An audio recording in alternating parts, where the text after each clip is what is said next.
ಮಗನಿಂದ ಸತ್ಯ ತಿಳಿದು ಕಾಡಿಗೆ ಹೋದವಳು, ಸುಳ್ಳು ಹೇಳಿ ಮದುವೆಯಾದ ಗಂಡನ ತಲೆ ಕಡಿದವಳು ಈ ಶಕ್ತಿ ಮಾತೆ. ಸಾಗರದ ಮಾರಿಕಾಂಬಿಯ ಜಾತ್ರೆ ನಡೀತದೆ.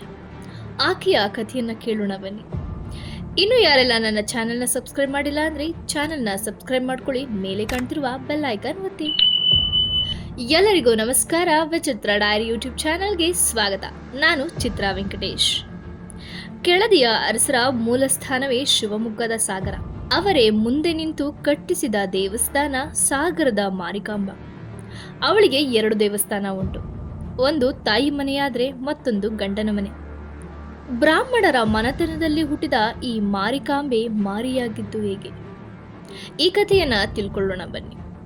ಅದೊಂದು ಕುಗ್ರಾಮ, ಅಲ್ಲಿ ಜನಸ್ತೋಮ. ಸಂತೆಗೆ ಜನ ಸೇರಿರ್ತಾರೆ. ಅಲ್ಲೊಬ್ಬಳು ಸ್ಫುರದ್ರೂಪಿ ಹೆಣ್ಣು ಮಗಳು ದೇವತೆಯಂತೆ ಕಂಗೊಳಿಸ್ತಾ ಇರ್ತಾಳೆ. ಸಂತೆಯ ಸುತ್ತ ಗೆಜ್ಜೆಯನ್ನ ಕಟ್ಟು ಕೆಂಪು ಸೀರೆಯನ್ನ ಉಟ್ಟು ಓಡಾಡ್ತಿರ್ತಾಳೆ. ಅವಳಿಗೆ ಮನಸೋತವರು ಅದೆಷ್ಟೋ ಜನ. ಹೀಗೆ ಅವಳನ್ನ ವಿಚಾರಿಸಿದಾಗ ಗೊತ್ತಾಗತ್ತೆ ಅವಳು ಬ್ರಾಹ್ಮಣ ಮನೆತನದ ಶಾನುಭೋಗರ ಮಗಳು ಅಂತ. ಬ್ರಾಹ್ಮಣೇತರ ಯುವಕನೊಬ್ಬ ಅವಳಿಗೆ ಮನಸೋತಿರ್ತಾನೆ. ಹೀಗೆ ವಿಚಾರಿಸಿದಾಗ ಅವನಿಗೆ ತಿಳಿದು ಬರುತ್ತೆ ಅವರ ಮನೆತನದವರು ಕೇವಲ ಬ್ರಾಹ್ಮಣರಿಗೆ ಮಾತ್ರ ಅವಳನ್ನ ಕೊಟ್ಟು ಮದುವೆ ಮಾಡ್ತಾರೆ ಅಂತ. ಎಲ್ಲಿಲ್ಲದ ಛಲ ಅವನಲ್ಲಿ ಸೇರುತ್ತೆ. ದೂರದ ಊರಿಗೆ ವಲಸೆ ಹೋಗ್ತಾನೆ. ಮಾರು ವೇಷವನ್ನು ತೊಟ್ಟು ಬ್ರಾಹ್ಮಣರ ಮನೆಯಲ್ಲಿ ಉಳಿದು ಅವರ ವಿಧಿವಿಧಾನಗಳನ್ನು ಆಚಾರಗಳನ್ನು ತಿಳಿದುಕೊಳ್ತಾನೆ.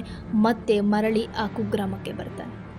ಮತ್ಯಾರ್ದೋ ಕೈಯಲ್ಲಿ ಓಲೆಯನ್ನು ಕಳಿಸಿ ತಾನು ಬ್ರಾಹ್ಮಣನು ಮತ್ತು ಶಾನುಭೋಗರ ಮಗಳನ್ನು ಇಷ್ಟಪಟ್ಟಿದ್ದಾಗಿ ತಿಳಿಸ್ತಾನೆ. ಶಾನುಭೋಗರು ಅವನನ್ನು ಕರೆಸ್ತಾನೆ. ರೀತಿ ರಿವಾಜುಗಳನ್ನು ವಿಚಾರಿಸಿ ಅವನು ತನ್ನ ಮಗಳಿಗೆ ತಕ್ಕನಾದ ಗಂಡ ಅಂತ ತಂದೆ ನಿರ್ಧರಿಸಿ ಈ ಬ್ರಾಹ್ಮಣ ಕನ್ಯೆಯನ್ನು ಕೊಟ್ಟು ಅವನಿಗೆ ಮದುವೆ ಮಾಡ್ತಾನೆ. ಇಬ್ಬರು ನವದಂಪತಿಗಳು ತನ್ನದೇ ಆದ ಹೊಸ ಮನೆಯನ್ನು ಕಟ್ಟಿಕೊಂಡು ಜೀವನ ಮಾಡ್ತಿರ್ತಾರೆ. ಹಲವಾರು ವರ್ಷಗಳು ಕಳೀತಾ ಹೋಗುತ್ತೆ. ಅವರಿಗೆ ಮಕ್ಕಳು ಕೂಡ ಆಗ್ತಾರೆ. ದಿನ ಕಳೆದಂತೆ ಬ್ರಾಹ್ಮಣರ ಮನೆ ಮಗಳು ತನ್ನ ತವರನ್ನೇ ಮರೆತು ಗಂಡನ ಜೊತೆ ಖುಷಿಯಿಂದ ಸಂಸಾರ ಮಾಡ್ತಿರ್ತಾಳೆ. ಇತ್ತ ತನ್ನ ಗಂಡನ ಕೆಲಸ ಏನೆಂದು ಅವಳಿಗೆ ತಿಳಿದಿರೋದಿಲ್ಲ. ಬೇಸಿಗೆಯ ಕಾಲ, ಮಗ ಮನೆಯಲ್ಲೇ ಇರ್ತಾನೆ. ತಂದೆಗೆ ಹಠ ಹಿಡಿದು, ಅಪ್ಪ ನಾನು ನಿನ್ನ ಜೊತೆ ಕೆಲಸಕ್ಕೆ ಬರ್ತೀನಿ ಅಂತ ಹೇಳ್ತಾನೆ. ತಂದೆ ನಾನು ಕಾಡಿಗೆ ಹೋಗಿ ಕೆಲಸ ಮಾಡಿ ಹಿಂತಿರುವುದಾಗಿ ಹೇಳ್ತಾನೆ. ತಾನು ಕಾಡನ್ನೇ ನೋಡಿಲ್ಲ, ಆದ್ದರಿಂದ ನಾನು ಬಂದೇ ಬರ್ತೀನಿ ಅಂತಾನೆ ಮಗ. ತನ್ನ ಮಗನ ಈ ಪಟ್ಟನ್ನ ಕೇಳಿ ತಂದೆ ಒಪ್ಪಿ ತನ್ನ ಮಗನನ್ನ ಕೆಲಸಕ್ಕೆ ಕರ್ಕೊಂಡು ಹೋಗ್ತಾನೆ. ಕಾಡಿನ ಮಧ್ಯದಲ್ಲಿ ಒಂದು ಸಣ್ಣ ಕುಟೀರ, ಅಲ್ಲಿ ಅವನ ಅಂಗಡಿ. ಅವನು ಎಮ್ಮೆಯ ಚರ್ಮವನ್ನು ಸುಳಿದು ಚಪ್ಪಲಿಯನ್ನು ಹೊಲಿತಿರ್ತಾನೆ. ಇದನ್ನ ಕಂಡ ಮಗ, ಅಪ್ಪ ಇದೆಂತ ಕೆಲಸ ಅಂತ ಕೇಳ್ತಾನೆ. ಇದೊಂದು ಸೇವೆಯ ರೀತಿ ನಾನು ಮಾಡ್ತಿರುವ ಕೆಲಸ, ಇದನ್ನ ತಾಯಿಗೆ ಹೇಳ್ಬೇಡ ಅಂತ ತಂದೆ ಭಾಷೆ ತಗೊಳ್ತಾನೆ. ಅಂದು ರಾತ್ರಿ ಮಗ ಮತ್ತು ಅಪ್ಪ ಮನೆಗೆ ಹಿಂತಿರುಗ್ತಾನೆ. ಮಾರನೇ ದಿನ ಮಗ ಅಲ್ಲೆಲ್ಲೋ ಬಿದ್ದ ಚರ್ಮದ ತುಂಡನ್ನು ತಂದು ಅದೇ ರೀತಿ ಕೆಲಸವನ್ನ ಮಾಡೋಕೆ ಶುರು ಮಾಡ್ತಾನೆ. ಅಡಿಗೆ ಮನೆಯಿಂದ ಮಗನನ್ನ ಹುಡುಕಿ ಬಂದ ತಾಯಿ ತನ್ನ ಮಗನು ಮಾಡುತ್ತಿರುವ ಕೆಲಸವನ್ನ ನೋಡ್ತಾನೆ. ಇದೆಂತ ಮಾಡ್ತಿದ್ಯ ಮಗನೇ ಅಂತ ಕೇಳಿದಾಗ ಅವನು ಹೇಳ್ತಾನೆ, ಅಮ್ಮ ಅಪ್ಪ ಮಾಡುತ್ತಿದ್ದ ಕೆಲಸ ಹೀಗೆ ಇತ್ತು ಅಮ್ಮ, ಅವನನ್ನು ನೋಡಿ ನಾನು ಕಲಿಯುತ್ತಿದ್ದೇನೆ ಅಂತ. ಏನಿದು, ಯಾವ ಆಕಾರ ಅಂತ ಕೇಳಿದಾಗ ಮಗ ಹೇಳ್ತಾನೆ, ಅಮ್ಮ ಇದು ನಾವು ಕಾಲಿಗೆ ತೊಡುವ ಚಪ್ಪಲಿ ಅಂತ. ತಾಯಿಗೆ ಆಶ್ಚರ್ಯ ಹಾಗೂ ಆಘಾತ ಒಮ್ಮೆಗೆ ಆಗತ್ತೆ. ನಿನ್ನ ತಂದೆ ಚಪ್ಪಲಿಯನ್ನು ಎಲ್ಲಿ ಹೊಲಿತಿದ್ರು ಅಂತ ಕೇಳಿದಾಗ ಅಪ್ಪ ದಿನ ಕಾಡಿಗೆ ಹೋಗ್ತಾರಲ್ಲ ಆ ಕುಟೀರದಲ್ಲಿ ನಾನು ಕಂಡೆ, ಅಪ್ಪ ಇದೇ ಕೆಲಸವನ್ನ ಮಾಡ್ತಿದ್ರು ಅಂತ.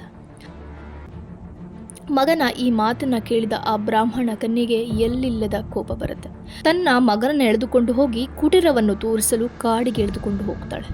ಮಗ ತನ್ನ ತಂದೆಯ ಕುಟೀರವನ್ನು ತೋರಿಸ್ತಾನೆ. ಅಲ್ಲಿ ಆಕೆಗೆ ತಿಳಿದು ಬರುತ್ತೆ ಅವನು ಬ್ರಾಹ್ಮಣೇತರ ಅಂತ. ಸಿಡಿಮಿಡಿಗೊಂಡ ಈ ಬ್ರಾಹ್ಮಣ ಕನ್ಯೆ ಎಲ್ಲಿಲ್ಲದಂತೆ ಆರ್ಭಟಿಸುತ್ತಾಳೆ. ಅವಳ ಆರ್ಭಟವನ್ನು ಕಂಡು ಕಂಗಾಲದ ಗಂಡ ಅಲ್ಲಿ ಇದ್ದ ಎಮ್ಮೆಯ ಒಳಗೆ ಸೇರಿಕೊಳ್ತಾನೆ. ಕುಪಿತಳಾದ ಈ ಬ್ರಾಹ್ಮಣ ಕನ್ಯೆ ಆ ಎಮ್ಮೆಯನ್ನ ಸೀಳಿ ಅದರ ಹೊಟ್ಟೆಯಲ್ಲಿದ್ದ ಗಂಡನನ್ನ ತಲೆ ಕಡಿತಾಳೆ. ಅಂದಿನಿಂದ ಇಲ್ಲಿಯವರೆಗೂ ಮಾರಿಯ ಜಾತ್ರೆಯಲ್ಲಿ ಕೋಣ ಕಡಿಯುವ ಪದ್ಧತಿ ಶುರುವಾಗುತ್ತೆ. ತನ್ನ ಗಂಡನ ತಲೆ ಕಡಿದು ದೇವಿ ಆ ಕುಗ್ರಾಮಕ್ಕೆ ಹಿಂತಿರುಗ್ತಾಳೆ. ಅಲ್ಲಿನ ಜನ ದಂಗಾಗಿ ಹೋಗ್ತಾರೆ. ಅಲ್ಲಿಯೇ ಅವಳು ಶಿಲೆಯಾಗಿ ಮುಂದೆ ಬರುವ ಎಲ್ಲ ರೋಗ ರುಜಿನವನ್ನು ತಾನು ಸಂಹಾರ ಮಾಡುವುದಾಗಿ ಭಾಷೆ ಕೊಡ್ತಾಳೆ.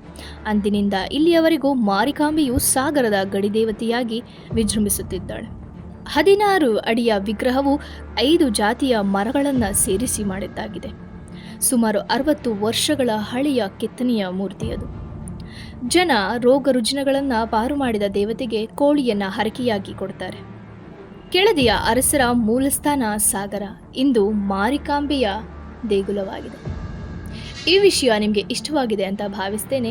ಯಾರೆಲ್ಲ ನನ್ನ ಚಾನಲ್ನ ಸಬ್ಸ್ಕ್ರೈಬ್ ಮಾಡಿಲ್ಲ ಅಂದರೆ ಚಾನಲ್ನ ಸಬ್ಸ್ಕ್ರೈಬ್ ಮಾಡ್ಕೊಳ್ಳಿ. ಮೇಲೆ ಕಾಣ್ತಿರುವ ಬೆಲ್ ಐಕಾನ್ ಒತ್ತಿ. ನಿಮ್ಮ ಅನಿಸಿಕೆ ಅಭಿಪ್ರಾಯವನ್ನು ಕಮೆಂಟ್ ಮಾಡುವ ಮೂಲಕ ನಮಗೆ ತಿಳಿಸಿಕೊಡಿ. ಧನ್ಯವಾದಗಳು.